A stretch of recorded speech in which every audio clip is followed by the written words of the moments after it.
Hi, everybody. This is Allison from AllyKatzkreations. How are you? Please like, share, and subscribe to my channel if you haven't yet to do so. And if you get anything from my work, a connect that, an epiphany, a mind blown, or a mind explosion moment, all the links to help me is in the description underneath this video. And if you're interested in any artwork, frames, scullies, hearts, pyramids, artwork of any kind, please check out my website, AllyKatzkreations211.com. It's just a portfolio. You can't buy anything on there. Email me, and that's also in the link description below this video. And I work with people financially, so if you would like something, don't be shy to email me. Hi, everybody. Oahspe. We're going to start with the Book of Arkaban on the bottom, and then we're going to move to the top. My head's itchy. Fun times. The voice of Jehovah came to Moses. Fun times. Saying, have the king give thee commissioners who shall go in advance and examine the countries whither I will lead thee. And when the commissioners have returned, thou shalt proclaim to my people what the commissioners say, and the people will be convinced and rise up and follow thee. So Moses asked the king for a commission of Egyptians, and the king appointed 33 men and allotted to them 7 months to accomplish the inspection. And he gave to the commission camels and asses to ride upon and to carry food to eat on the journey. Meanwhile, Moses sent Aaron around about through Egypt to inform the people of the commission, and also as to how they should make their outfits. And Aaron said unto the rabbis, be ye circumspect as to the outfits of our people, observing that they carry not away with them anything that is in others, even to a fraction. For thus hath Moses commanded me to say unto you, when the commissioners returned and made their report, which was favorable, Moses had the report sent amongst the Israelites, and Moses added, for thee be such as having little faith in Jehovah will have faith in the words of the commissioners. The gods of the Egyptians were not idle, and they sent word by way of oracles to the courtiers and nobles to the effect that Moses had persuaded the king to hand the kingdom over to the foreign nations, knowing the king had no son eligible to the throne. The courtiers and nobles therefore importune the king to choose one of the two things, either to banish Moses out of the country and put aside all arrangements for the migration of the Israelites, or on the other hand, to advocate the throne in favor of New Gan. In the meantime, a whole year's drought came upon Egypt, and the rivers overflowed not, so that a famine was sure to fall upon many parts of the country. The king answered the demand of the courtiers and the nobles with these words, I am Pharaoh, king of Egypt. Look ye to the threatened famine, provide the stores for my people. I declare to you all, a new thing is come unto the world, which is migration from bondage. Nor is it in the power of the nobles or courtiers or kings to say this invention. When the courtiers received the answer, they said to one another, there are Moses' words fashioned for the king's mouth. Certainly he hath not lost the fear of the Lord, and hearkeneth to the great spirit of the Israelites. Jehovah through his angels spake to Moses, saying, now is thy time. Go to the heads whom thou hast chosen, and appointed a time unto them of one place, and time unto others of another place, and so on until all the heads. And thou shalt make the armies going forth so numerous that the Egyptians will be overwhelmed. These then, the heads of the chief rabbis appointed by Moses, and the places in Egypt whence they were to depart from. Rasek, son of Ubeth, of the place Hangor, Ashamel, son of Esta, of the place Rana, Gamba, son of Hanor, of the place Nusamat, Bothad, son of Nenis, of the palace Polgoth, Amram, son of Yath, of the place Borgol, Lukadik, son of Samhan, of the place Apu, Jokai, son of Kadam, of the place Haskar, Jorvith, son of Halfbed, of the place Odia, Satu, son of Baal, of the place Hargatha, Tusmak, son of Aban, of the place Ra, Makrath, son of Valadi. This is going to be the whole paragraph, guys, so bear with me. Of the place Naboth, Hemjake, son of Tor, of the place of New Joram, Falu, son of Hagan, of the place Entiz, Shuta, of the place Rumja, Jachin, son of Roots, of the place Moran, Tudan, son of Bara, of the place Hezron,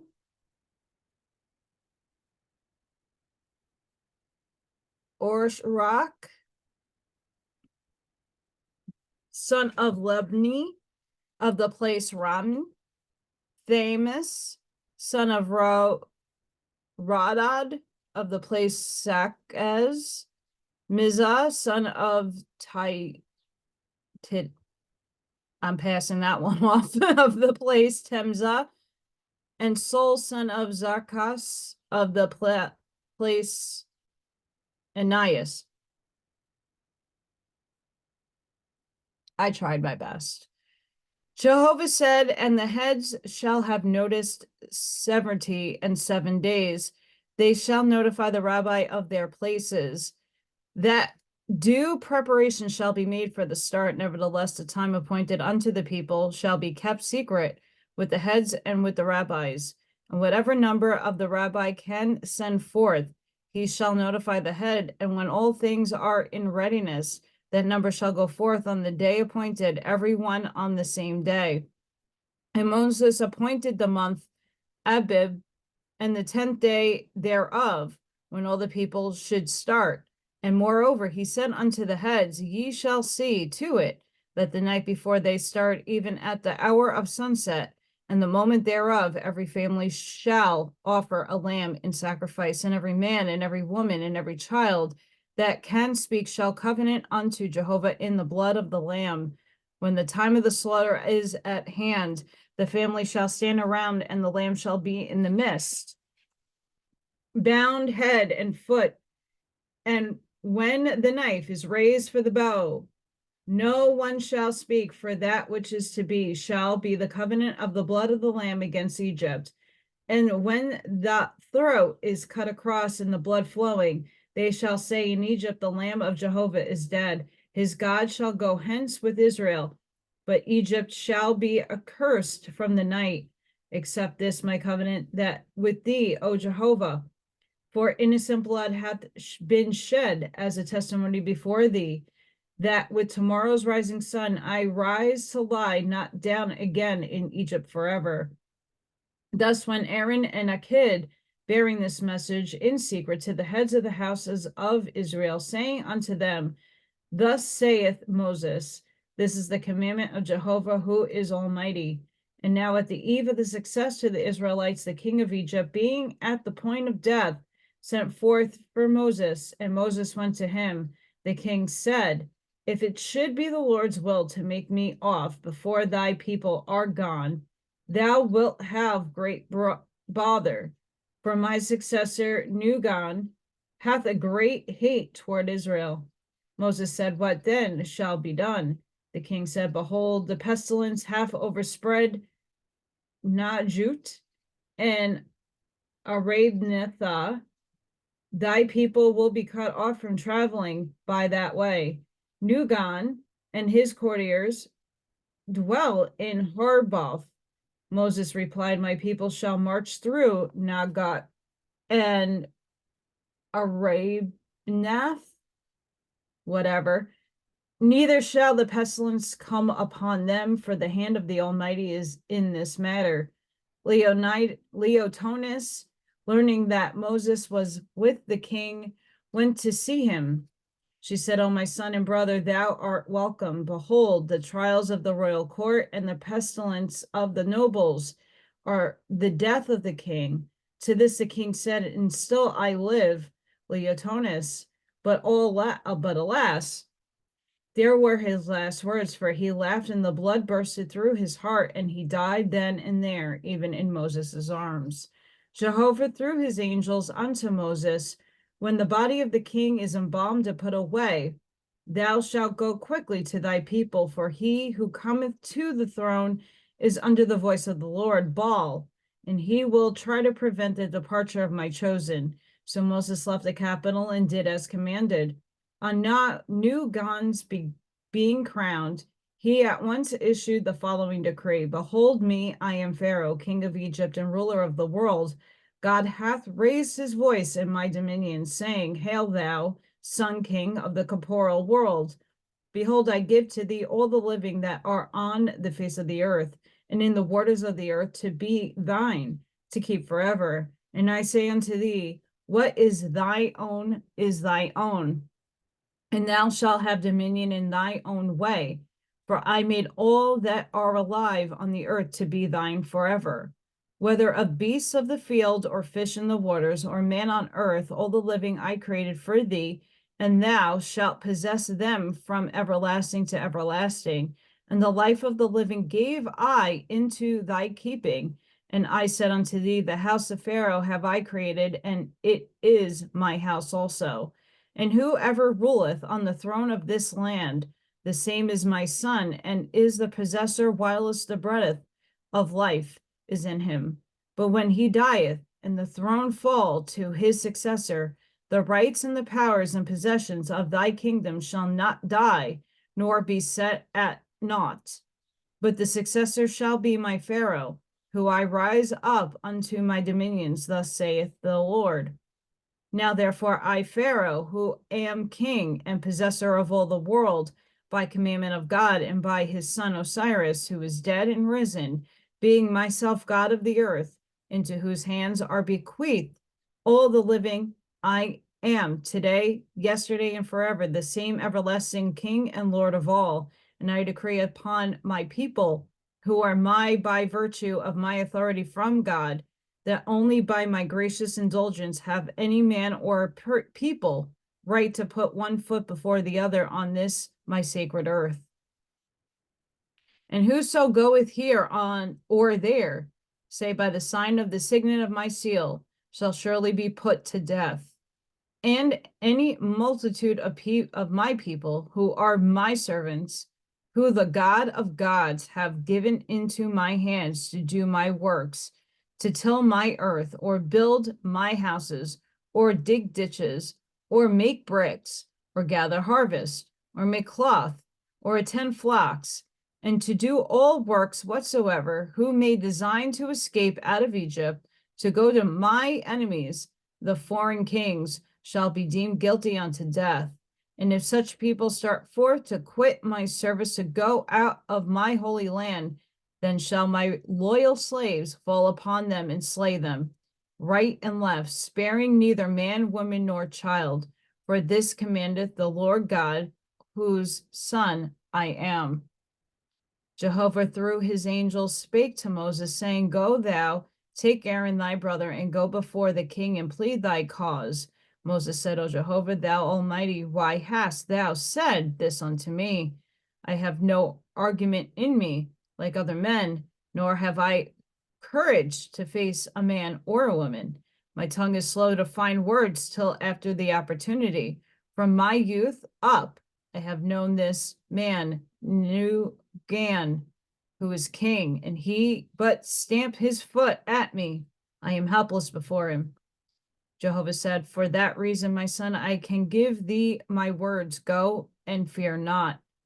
Then Moses went before the Pharaoh, taking Aaron with him. The king asked, What is thy will?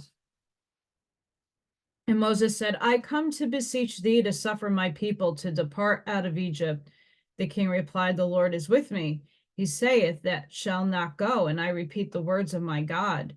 Then spake Moses, the power of Jehovah being upon him, think not, O king, that bondage is for this world only. Here doth not the matter end. Thou hast here said in thy decree, even from the Lord hast thou spoken, saying, the life of the living gave I into thy keeping, says the Lord this to thee. Therein then is justice, since pestilence and death are coming upon thy people. Callest thou this keeping them? I declare unto thee that even in the words of thy own God thou hast failed utterly, and this sin is upon thee. Suffer then my people to depart, that thine own shortness may not be magnified unto thee in the afflictions which will surely overspread this land. The king said, thou hast no authority. Thou art a frozen serpent that was taken into the house of the king. And being thought out, thou turnest to bite thy benefactors. Thou art outlawed by men and accused by the oracles. It is said of thee, thou hast been too horrid, and there wed for sake of alliance with my high priest Jethro, for conveyance of my lands unto thy people. Who art thou that pretendest to hear a voice and to be led by the unseen, thou slave? Moses said, I am not here to plead my own cause, O king, but my people's. Suffice it, though, that even as the Lord God standeth upon miracles, I bow not down before him. For these are evidence that thy God and thy Lord are but angels of the dead, who labor for thee and the aggrandizement, and not for all men's welfare. For I have miracles also, and whosoever thy magicians can do, that can I do also. Have I not eyes and ears, even as the oracles?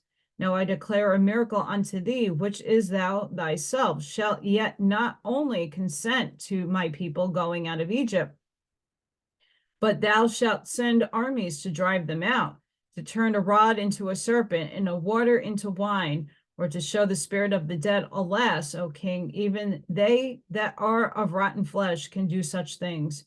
Pharaoh said, if the oracle hear God, is not this greatest? Moses replied, he who uttereth what an angel bid him is that angel's servant. He who uttereth a good truth have spoken with Jehovah's voice. Pharaoh asked, sayest thou thy words are the Creator's? Moses replied, I am as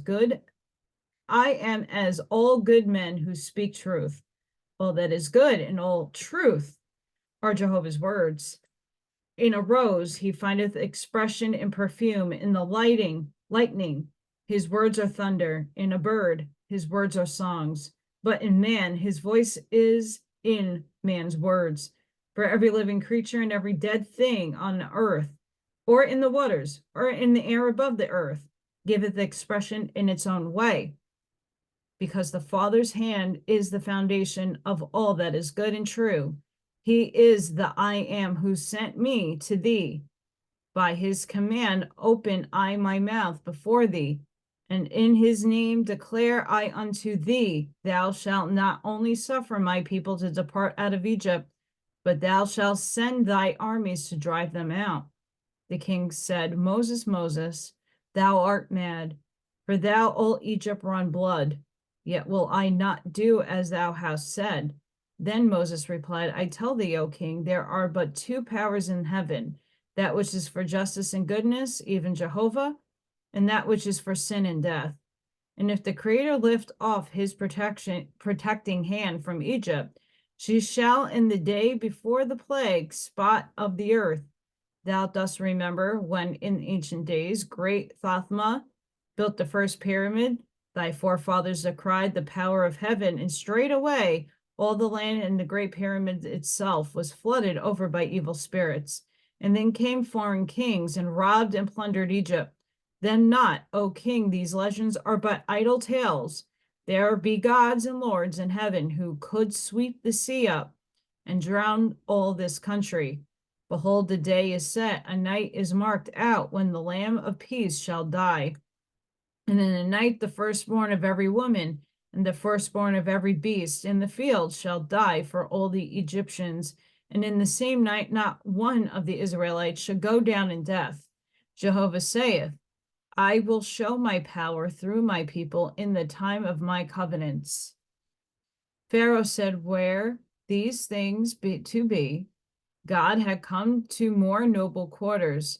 Thou art besides thyself, and I banish thee, nor will I look upon thy face. Moses said, whether in this world or in the next, thou shalt yet call unto me to deliver thee from torments. Nevertheless, I do thy bidding, neither will I come to thee again, nor shalt thou look upon my face for a long season. With that, Moses and Aaron saluted the king and departed. Pharaoh called his chief superintendent and said unto him, as to the Hebrew brickmakers, thou shalt no longer supply them with straw, but they shall continue to make the same number of bricks. And as to the tillers of the soil, thou shalt no longer suffer them to have cattle to draw the plows, but they shall draw the plows themselves, and they shall likewise break the same quantity of ground. And in this way the king put extra hardships upon the Israelites because he was angered at what Moses said. Moses, perceiving this, cried out unto Jehovah, saying, Oh, why didst thou send me before the Pharaoh? Behold, matters are worse than before. Oh, that I have guarded my tongue and been of persuasive speech. Jehovah said to Moses, Rebuke not thyself, for thou hast done my commandments. And it shall come to pass now that otherwise would not, for such Israelites as hesitated about going out of Egypt will now decide for themselves as to what they will do, and the hardships that Pharaoh hath newly added shall be a blessing to thy people. And it come to pass that the Israelites went away from their taskmakers, and the rabbis sent them to the heads, and the people of Israel were stirred up from one end of Egypt to the other. And as for the Egyptians, save the courtiers and nobles, they were likewise stirred up, but without any purpose or order, so that all the great land of Egypt had no tillers nor builders, and cleanliness departed away from them, and the country stank as a dead carcass, so that insects and vermin filled all the air of heaven. But of the faithless the flesh was good, and vermin came not upon them, nor were they stricken with fevers or lepers or scabs like the Egyptians. Pharaoh ordered his army of 200,000 men to take the field, but lo and behold, they were scattered and afflicted, so that they were only as vagrants without head or discipline. Jehovah spake to Moses, saying, Now will I show her philosophers a miracle in the air above the earth. Have they not said all things come up out of the earth? For they have tried every way to put me aside and to explain my creation away as an idle tale.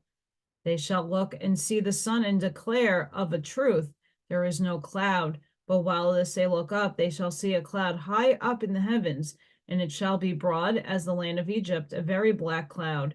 And it shall descend to the earth, and it shall prove to be locusts, come without any seed, and they shall be numerous, that in 3 days they will eat up every green leaf of every tree and herb in all the land.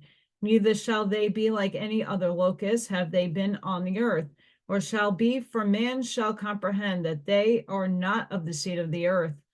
Moses sent with a herald this prophecy to the king, and he added thereto, Why hast thou put more hardships on my people? Seest thou not that the evil thou hadst hoped to accomplish hath cured itself even before it came to pass?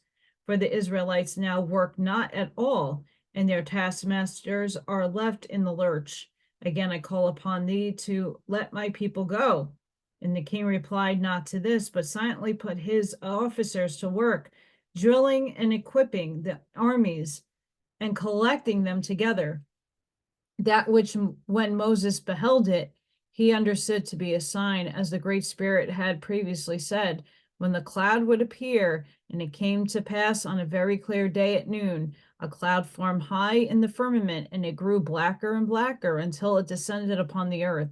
And it was locusts, and it was even as a snowstorm that covereth the land of the earth. and places to the depth of the shoes and ankles, and they fell to eating every green leaf and herb and grass, so that in 2 days there was not a leaf to be found far or near. And on the third day, the locusts, being still unappeased as to hunger, fell upon the Egyptians, old and young, feeding upon their clothes and even upon the flesh of the Egyptians. And on the fourth day, Jehovah caused a great wind to come, and it blew the locusts off into the sea. And again Moses sent heralds to the king, saying, Consider now my words and be wise. I have told thee that thy hand of the Creator is upon this land. In thy heart thou sayest, Moses is a fool. Only a windstorm fetched the locusts from a far off country. But I say unto thee, O king, this is not so. And thou shalt still further behold Jehovah's power. For at the locust came down of the firmament, and thou hast a philosophy for the occurrence. Behold, now another miracle shall come in another way. For there shall suddenly come up out of the water frogs and reptiles, and they shall likewise be so numerous on the land that man shall not find where to put his foot, that it shall not come upon them. In the first day they shall be harmless, but on the second day they shall crawl upon the people and under their clothes and in their houses. And on the third day they shall eat the flesh of the Egyptians, but they shall not touch the Hebrew in all the land. Nor shall any man find whence came so many frogs and reptiles, for they shall not be like the seed of other frogs and reptiles. And on the fifth day all the frogs and reptiles shall suddenly disappear, neither by wind nor rain, but a stench as of rotten flesh shall strangle the Egyptians nigh unto death. Again I appeal upon thee, O king, to suffer my people to depart out of Egypt in peace. This is the last time I shall solicit thee. And if thou answer not me, then shall it come to pass in the month Abib, and on the 9th day and the night thereof, Jehovah will raise his hand over Israel. But as for Egypt, the Lord shall strike her in death. For in every family of Egyptians, far and near, on the night shall the firstborn fall dead. And thou shalt not say, the prophecy killed them. Behold, the firstborn of every beast shall die also, even of goats and sheep and cattle and asses, and of dogs and cats, and even the living creatures man useth. For on the night, behold, 4,000,000 Israelites shall make with Jehovah the covenant of death. And on the morning thereafter will rise up, not lie down again in Egypt.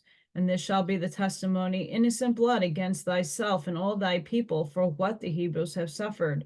The king answered not Moses, and it came to pass that Egypt was overspread with frogs and reptiles, and every particular, even as Moses had prophesied. Nevertheless, Pharaoh pursued his course. Jehovah spake to Moses, saying, Moses, my son, look upon man and pity him, for he believeth not in me. Thou, I multiply signs and omens continually, and giving him prophecies without end. One thing only turneth man's eyes inward, that is flesh of his flesh, lying dead before him. Now on the night of the Passover, when the Israelites make the covenant on the blood of the lamb, a hot wind blew upon the face of the earth, and the firstborn of the Egyptians fell dead, both man and beast, and Pharaoh's son dead, and his brother's son, and the firstborn of every courtier and every noble's firstborn, and all other people their firstborn, so that in every family there lay one dead. Pharaoh is now stricken, but not upon repentance, for evil was in his heart, and the cursed Moses and the Israelites, and swore an oath to destroy Israel, man, woman, and child, so that never more there should be one on the earth. And such a commandment he sent to his officers to fall to and begin the slaughter. As for the faithless, not many of them had slept all that night, but were providing for the journey, so that when the morning came and at the first of sunrise, that they were there, everyone started. From all the different regions of Egypt, they were forth toward Succoth, westward, eastward. The herds led the way, and every commune was led by a rabbi, and every man's family by the father of the family or by the eldest son. And at the start they spake through their leaders, saying, In thy name, O Jehovah, we depart out of the land of our birth. where we were born, and our sons and daughters were born, to return not forever. Neither shall Egypt prosper more till thou hast subdued the whole earth unto thee. But all things had changed wonderfully as the Egyptians, for when they beheld the Israelites were indeed going and knew the miracles that had taken place, they relented and brought them gifts of gold and silver, and also asses and camels for the Hebrew women and children to ride upon, and gave them food to eat. But the Israelitish women say, Nay, and we take these things, we will be under obligations to the Egyptians. The Israelites accepted not what they cannot pay for. Then the Egyptians bewailed in fear, saying that they will be not accused by the gods. Take them, beseech you, in the name of your God also. So the faithless women accepted the presents of asses and camels and other things besides, and they mounted the asses and camels and rode them. When Moses heard of this afterward, he rebuked Israel, saying, because ye have accepted these things, it will be said, ye borrowed them and begged them so as to despoil the Egyptians.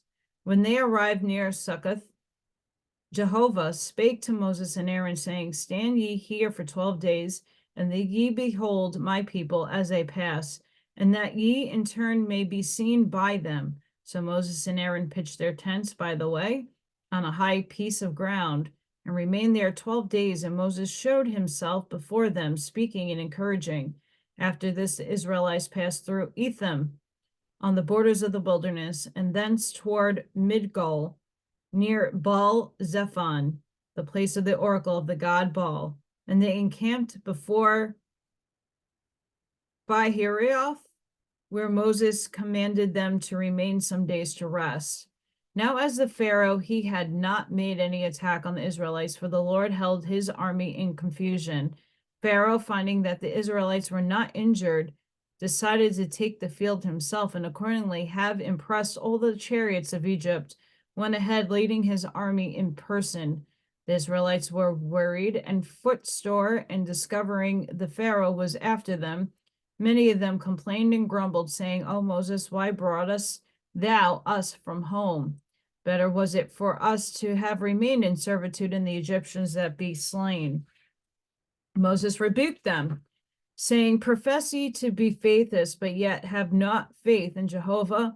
Put your trust in him, for he will deliver ye safely, as he hath promised. Jehovah spake to Moses, saying, they shall behold the salvation of my hand, for the Egyptians who pursue them this day shall pursue them not again forever.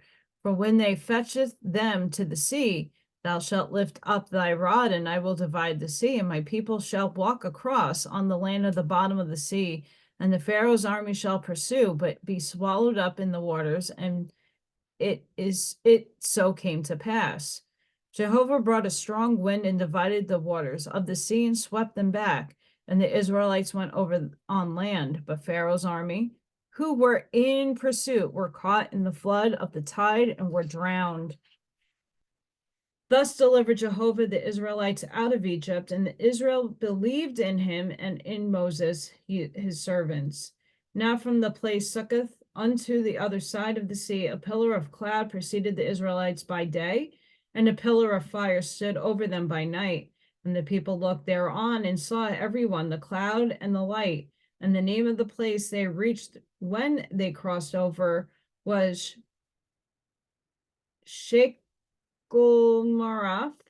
and they camped there many days, from the time Moses began to put on foot the migration of Israel until he reached Shekilmarath.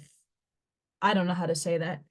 Was 4 years, 207 days. And the number of Israelites that thus went forth out of Egypt was 3,750,000 men, women, and children. And the number of other people who accompanied them was 400,000. And because they were of the uncircumcised tribes of ancients, the Hebrews nicknamed them Levites in perfect flesh. And Moses commanded the Levites to camp aside and not to mix with the Israelites, and they obeyed him in all things, maintaining that they were the true descendants of Abraham. And Moses made a song unto Jehovah, and Miriam, his sister, sang it and played on the timbrel, and the women of Israel danced before Jehovah. This then is the Song of Moses. I'm going to end the bottom book right there because we have the top one to go through.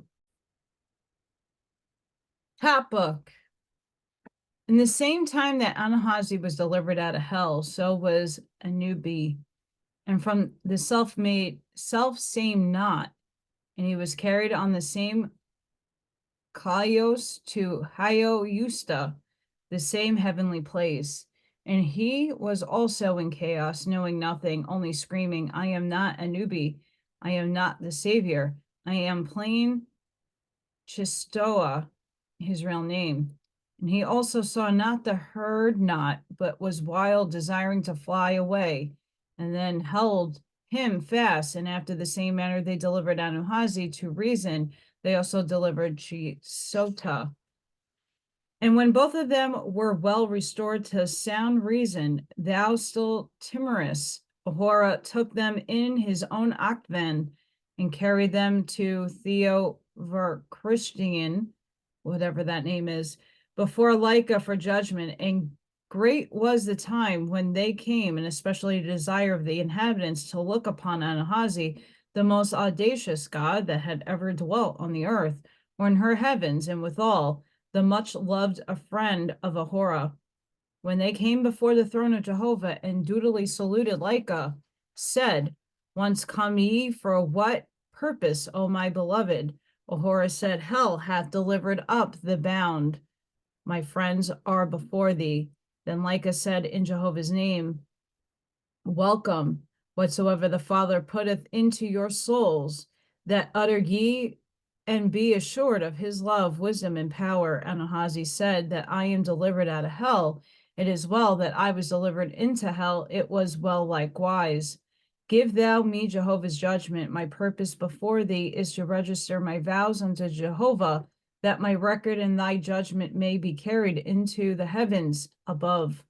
Lika said, My judgment upon thee, Anahazi, is that thou shalt judge thyself. And Anahazi said, Most righteous judgment, O Jehovah, but knowest thou not Jehovah's voice? Lika said, Thou asked for a great heavenly kingdom. Behold, Jehovah gave it to thee. As soon as ordered is restored, thou shalt have the kingdom again. Anahazi said, I want it not.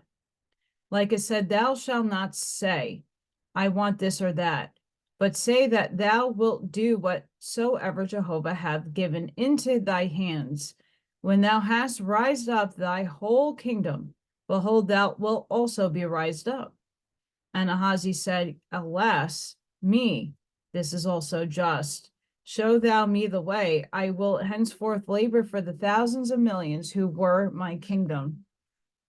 Lika now bade Chisota, Anubi, speak.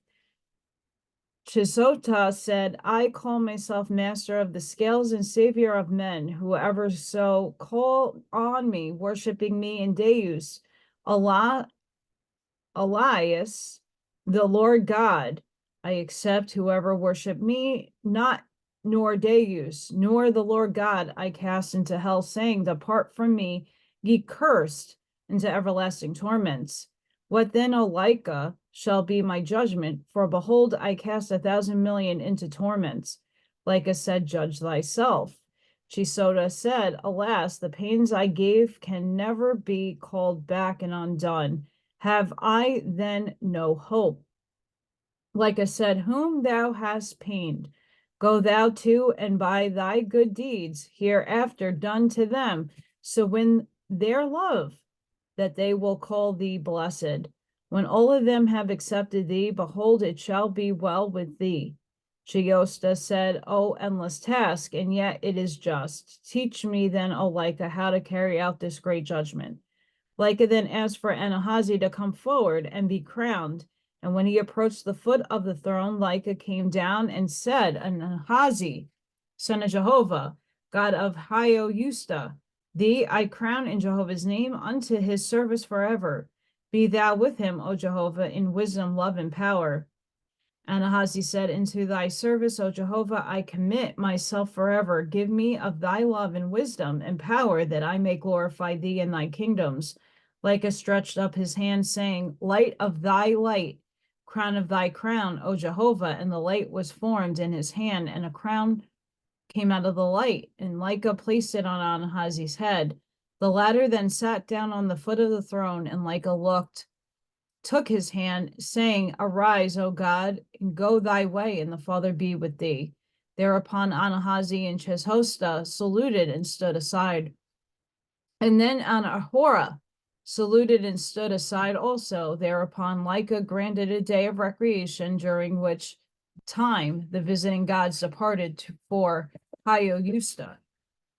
Wherein this history half overlapped and running story, hear ye how it was with Ahura and his kingdom, Vara Purusha, which Lika visited prior to the deliverance of the hells of Hada. For to accomplish this resurrection of Vara Purushanaya, Lika and previously sent swift messengers to Go, goddess of Hamistos in Etheria, to bring an Alvanga capable of 6,000 million brides and bridegrooms for the mid-harvest. Accordingly, at the time Lika and his Rappan hosts were visiting Ahura, the goddess Go, come down in her Alvanga, fully equipped. Her Alvanga was egg-shaped and veiled without, and was 7 miles high and 5 miles wide, every way habitable throughout. On the outer surface, but under the veil, were 12,000 porches with banisters. The propelling vortices were within the center, and the workmen were in the summit. On the lowest porch were 500,000 assuers, and on the highest porch 1,000 trumpeters.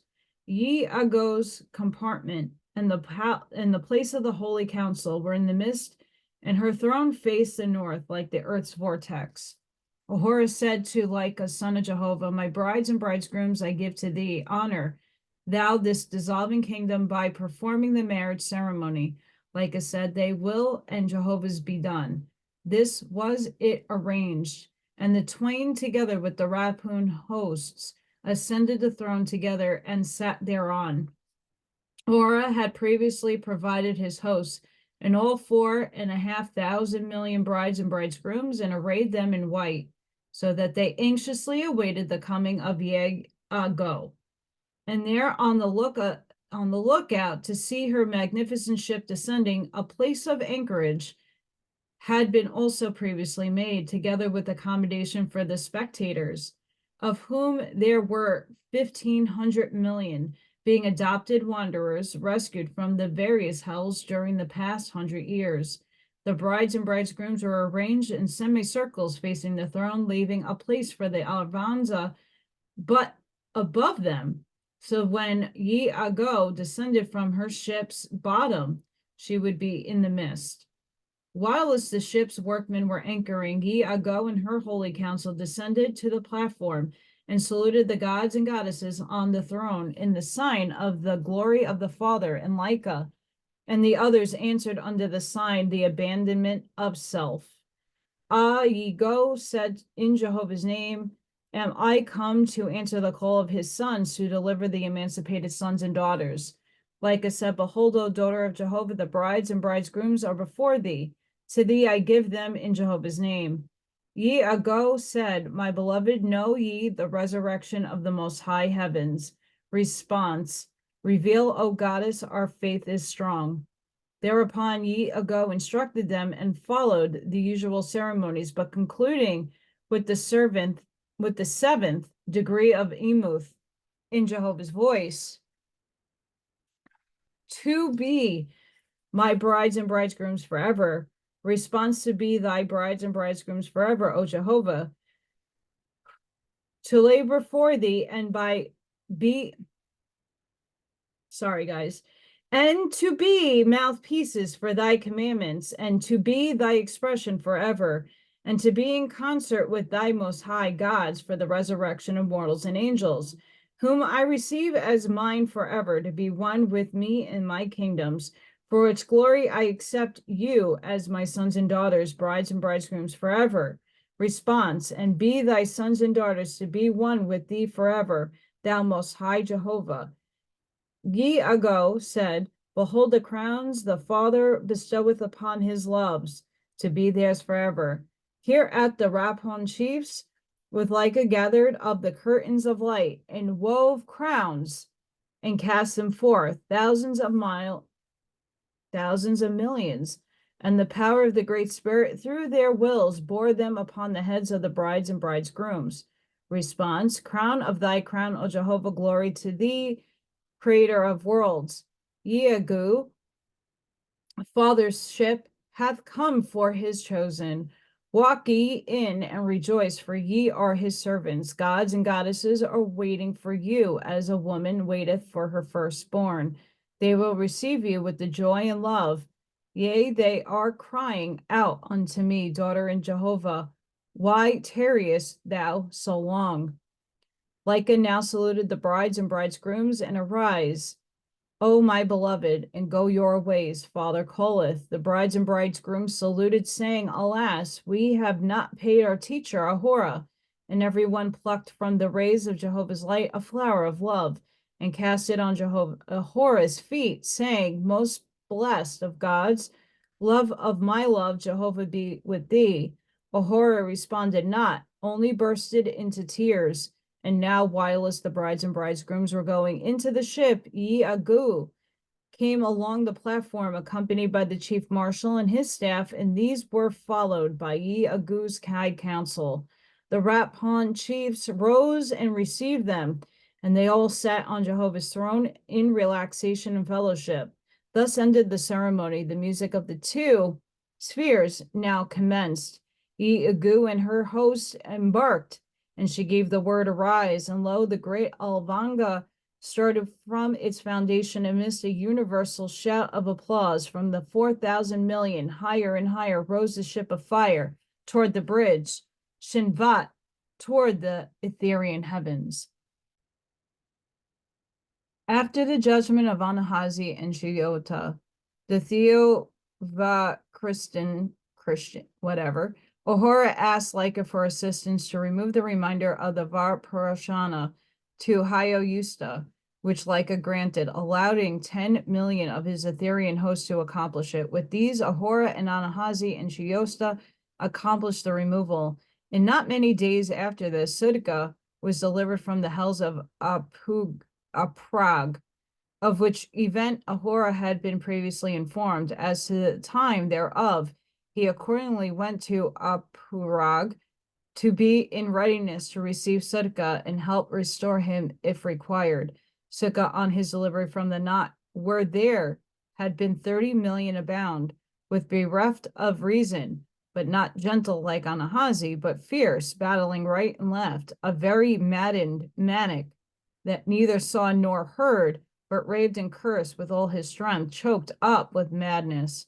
For all the curses of his broken down kingdom recoiled upon him. The projective curses of his thousands of million slaves were piercing his soul from every quarter. But they held him fast and carried him into the ship, which sailed for Hyosta. Whether he was landed in the same condition, Ahura was with him. And Ahura caused a circle of deliverance to assemble and labor in the restoration. And it required 30 days and nights to bring him round, so he could even see and hear. But for his judgment, it was yet 100 days more before it manifested. So Ahura could not wait longer with him, but returned to the hells where Tien was bound. The Ak-o Lugus for Tien was to be delivered. But herein Ahura was disappointed, for Tien was neither frightened nor wild nor mad, but limpid, helpless as water without knowledge. More than a vessel of water, his energies had been exhausted, and in a dead swoon he lay in the heart of the knot. Him they also carried to Hyosta, and Ahura provided for his restoration. But yet ere Tien awoke from his stupor, Ahura departed for Osiris, who was bound in the hells of Pryogutha. Osiris had been in hell now for more than 100 years and in a knot for 50 years. When the false Osiris was delivered, he was deranged, but preaching Jehovah, calling everybody Jehovah and everything Jehovah. Him they also carried to Hyosta, and provided restoration for him. And Ahura went thither also to assist with all his wisdom and strength.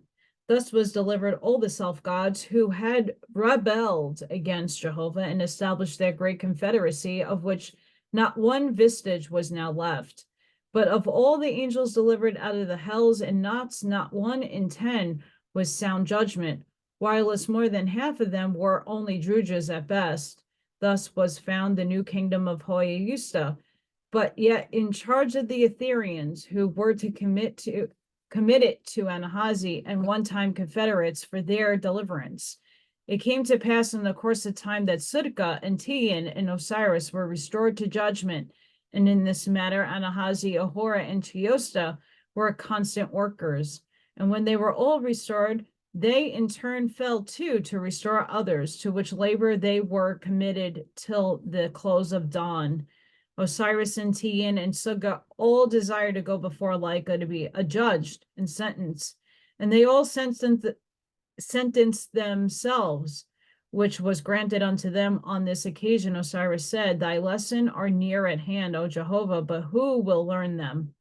Mortals go insane because they have not learned to throw their cares upon thee, to throw government upon thee. O Jehovah, is not this wisdom? To cast riches and kingdoms into thy lap, to own nothing, to have nothing, is not this the sum of the highest happiness? Whoso doeth this will battle against no man for anything in heaven or earth, but who doeth otherwise will soon or late descend into hell. For what is hell but the opposite of bliss? What is battling against others but sowing the seed of anarchy in one's own soul? To battle against others is to gain the lower by sacrificing the higher, of which latter thou, O Jehovah, art the summit. To go against thee, O Father, is to go against one's fellows. To go against one's fellows is to go against thee. And who can go against thee but the will soon or late evolve his own fall?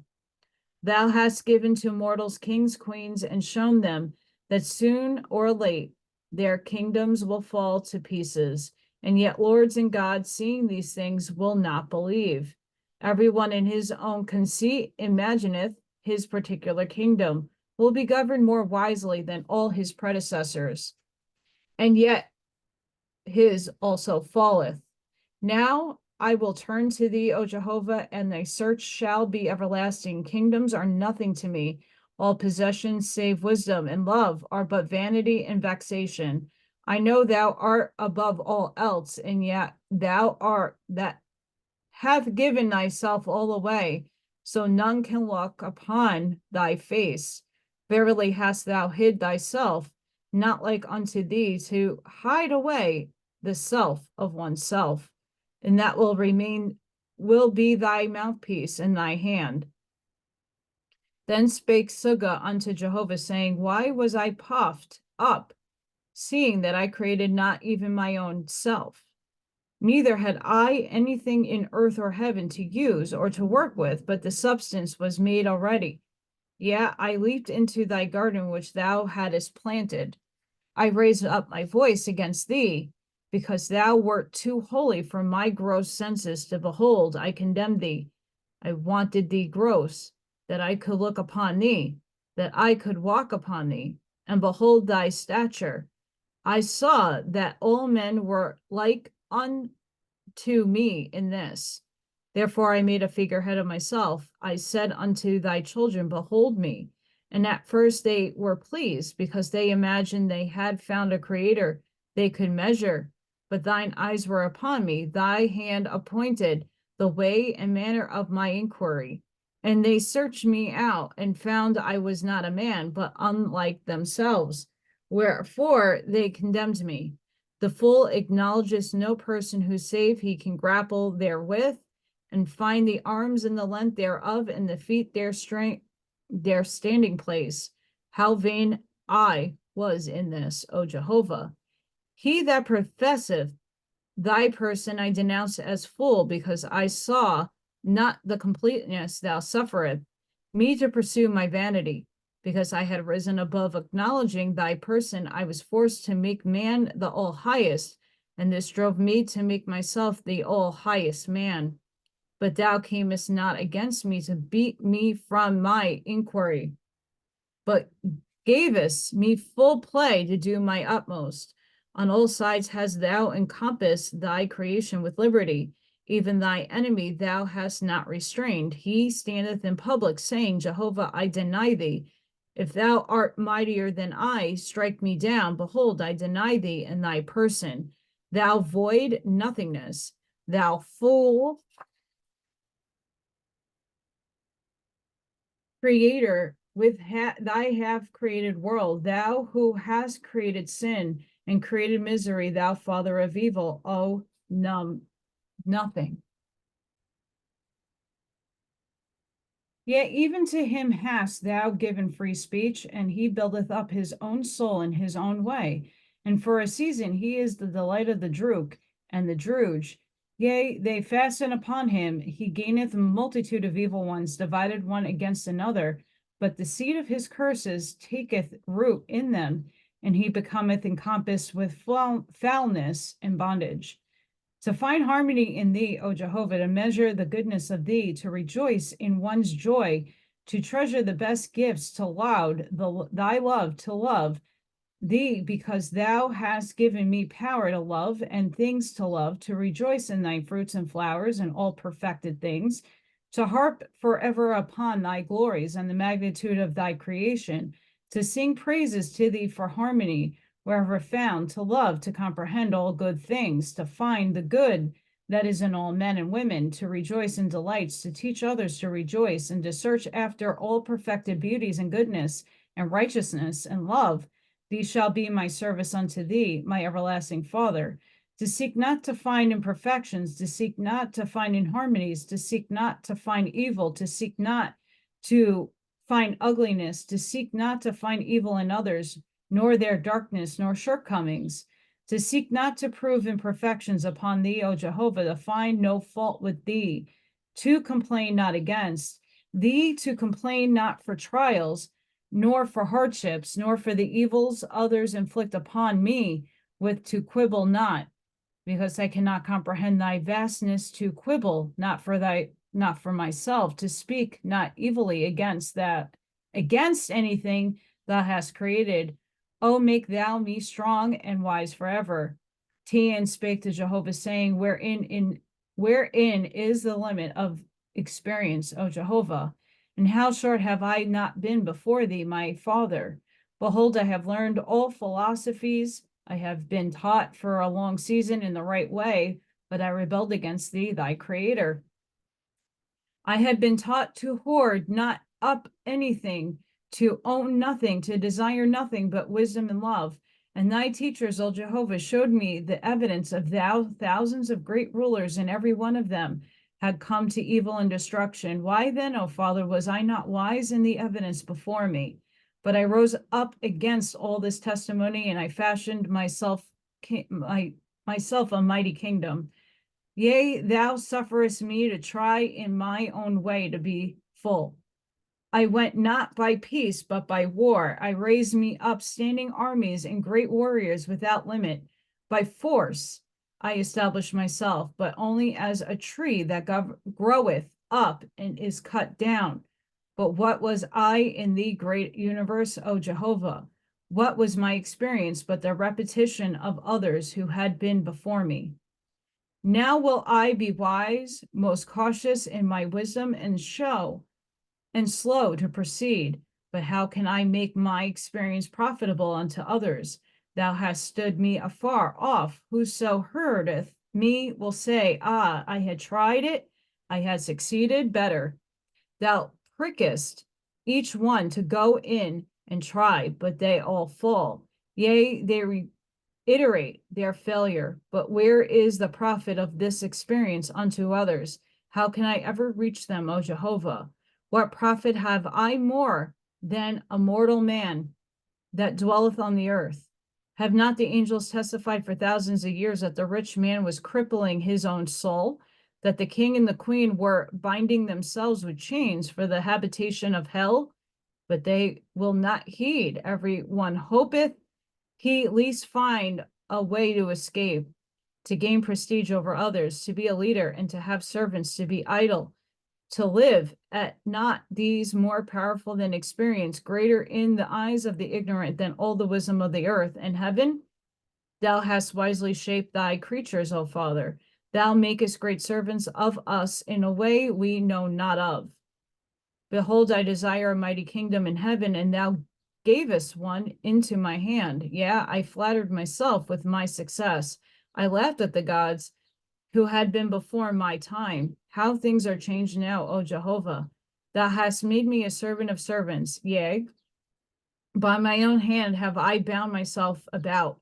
Have I not heard mortals say, oh, that I had a kingdom to rule over? Oh, that I had great riches, how good I would be. And because thou deniest them for their own good, they complain against thee. Who shall answer for the vanity of man and angels? They have not patience with thee, who created them alive and knowest what is best.